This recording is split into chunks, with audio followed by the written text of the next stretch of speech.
It is the day before your exam.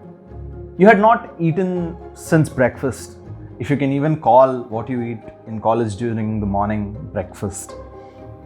You're very hungry and the canteen is most likely closed, and then you hear the voice of God. Somewhere in a cupboard by the side, abandoned on its own, there's a cup. You're like, wow, there's food. You find cup noodles.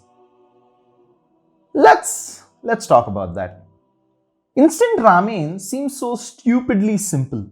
Heck, even cup noodles seem stupidly simple. It was not always the case. Instant ramen was an invention made necessary by calamity. I spoke of how Momofuku Ando created it in a different video. I'll link it below. This video, let's talk about what's up with the cup.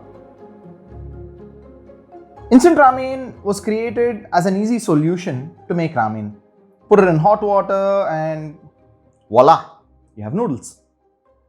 It made Momofuku Ando a rich man.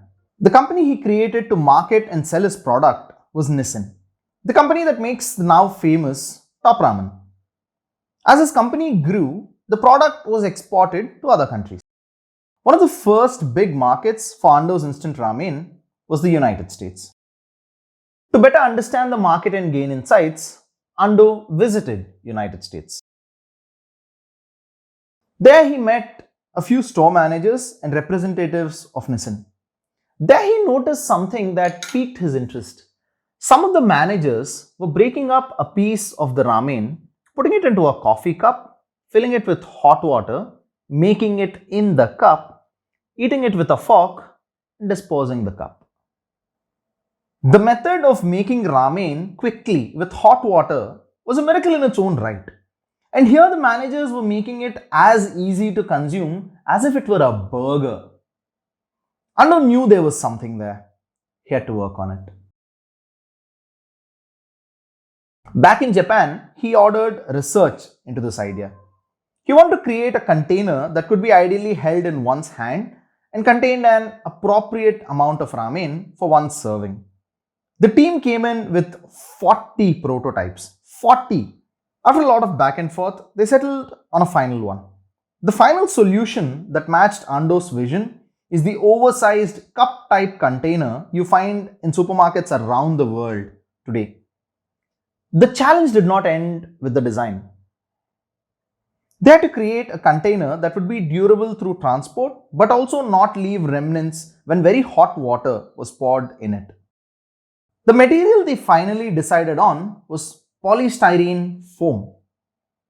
But this was the Japan of the late 60s and early 70s. It did not have the kind of industrial prowess it now possesses. So finding a manufacturer who would be able to create a cup with the material Nissin wanted in the shape Nissin wanted was extremely hard to find.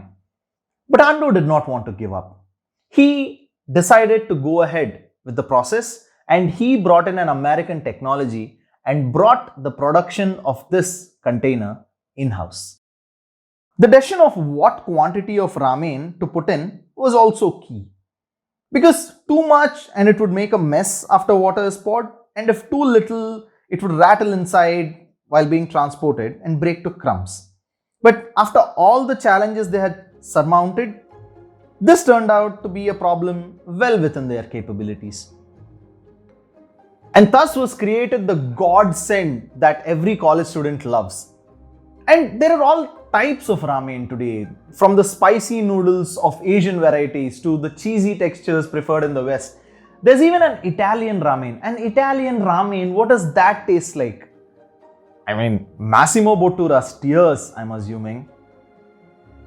And my friend got me some kimchi ramen, so if you'll excuse me, I'll see you next time.